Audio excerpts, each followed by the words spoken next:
साथीहरु तपाईले यहाँ देख्न सक्नुहुन्छ मसँग एउटा डाटा छ जहाँ चाहिँ नम्बर र नाम दुईटा छ।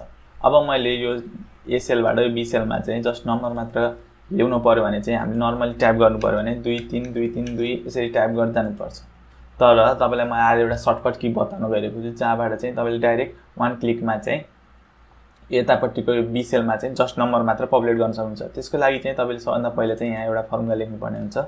त्यसको लागि मैले लेख्छु equal to SL into multiply by 1 गरिदियो भने त्यो जस्ट यता कपी हुन्छ। अब यसको लागि यसलाई चाहिँ तल हामीले तलसम्म तान्दियौं भने सबै डाटाहरु त्यसरी कपी हुन्छ।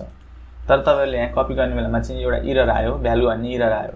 अब भ्यालु भनेको नामको ठाउँमा चाहिँ भ्यालु एरर आयो, त्यसको ठाउँमा चाहिँ नम्बर मात्र आयो। अब यो एररलाई चाहिँ कसरी हटाउने?